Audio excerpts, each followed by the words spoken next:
On October 24th, 1998, a town in Northern America didn't just die, it was erased. 342 people, gone in a single night. No bodies, no blood, no signs of struggle, just empty clothes left on the floor, still buttoned up. The government said it was a landslide. They buried the reports. They burned the tapes. But they missed one box. This is the story of Black Valley and the sound that killed it. We live in a world of noise, but the human ear is an imperfect machine. We only hear a fraction of reality. Below 20 Hz, there is a realm called infrasound. You cannot hear infrasound, but you can feel it. It passes through walls, it passes through mountains, and if the frequency is right, it can vibrate the fluid in your eyes, creating hallucinations. It can touch the parts of your brain that control fear. Black Valley was a small mining town, quiet, forgotten, until October 12th, 1998. On that day, the mining stopped and the listening began. I have spent the last 6 months compiling the recovered logs and diaries from the exclusion zone. What follows is the only existing timeline of the event. The anomaly didn't begin with the people. It began with the land itself. Nature is the first alarm system. Ranger Thomas, a veteran of the Forestry Service, was the first to document that something was wrong. We found his logbook in cabin 4. He wrote that the forest was too quiet. No birds, no insects. He described a vibration in the floorboards, not a shaking, like an earthquake, but a shiver.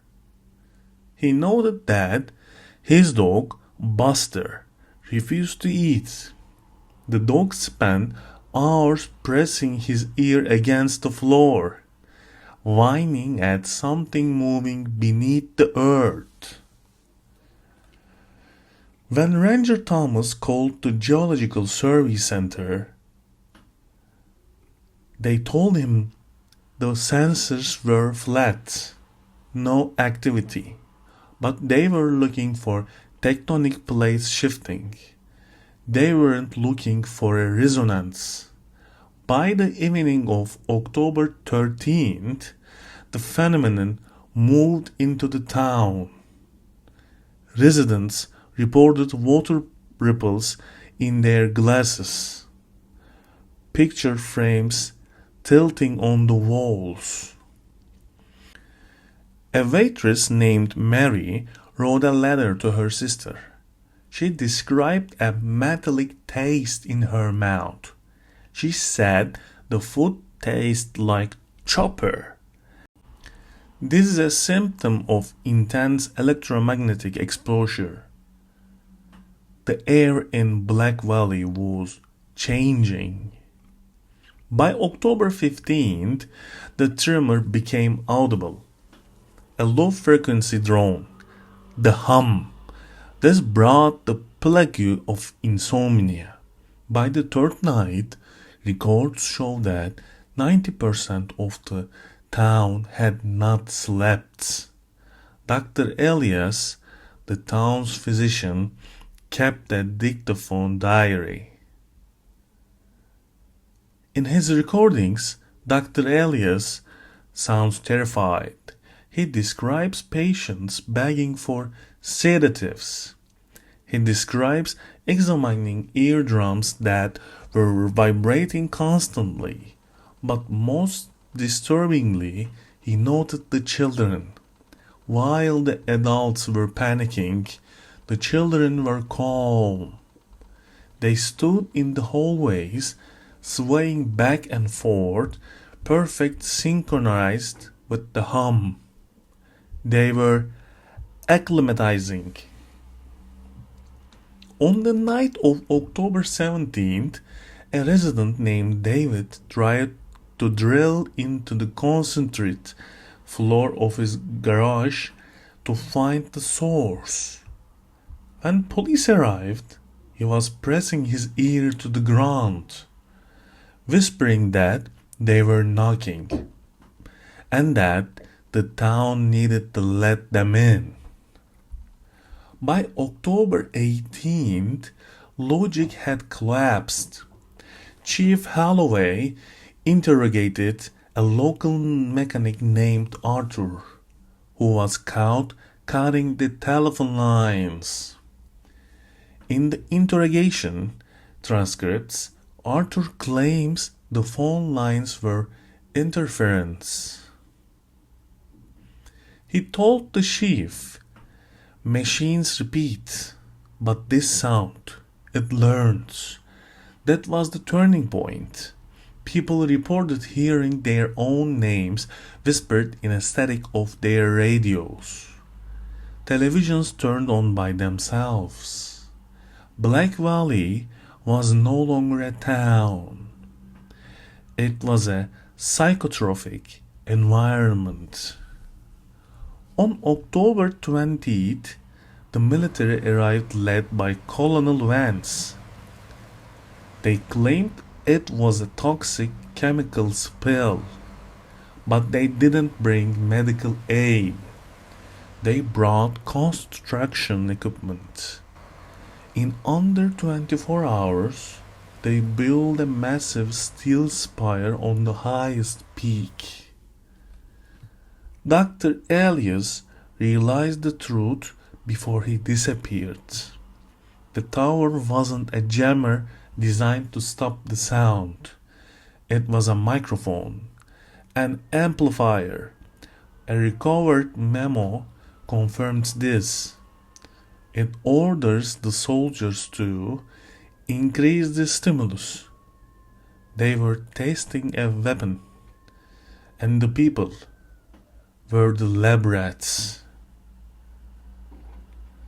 The final record comes from a damaged camcorder found in the mud, belonging to a student named Sam.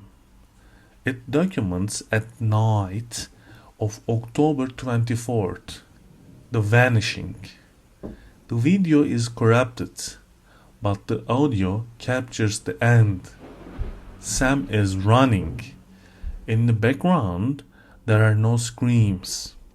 Instead, there is a low chanting sound, like thousands of people humming one single note. Then, the tape cuts to black.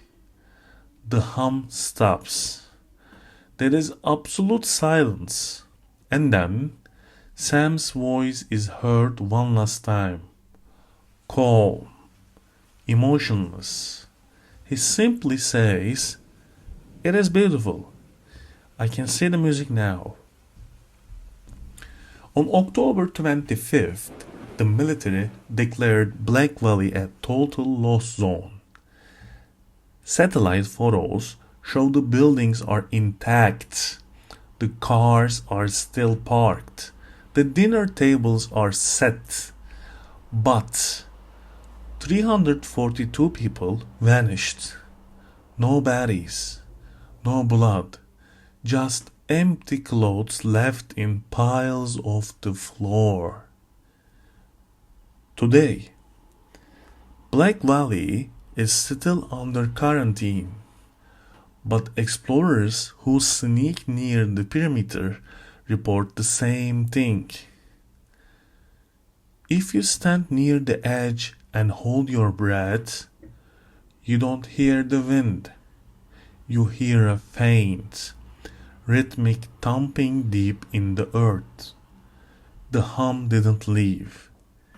It is sleeping, waiting for someone to listen again. Thank you for listening. Please subscribe and give a like for new stories. Stay tuned.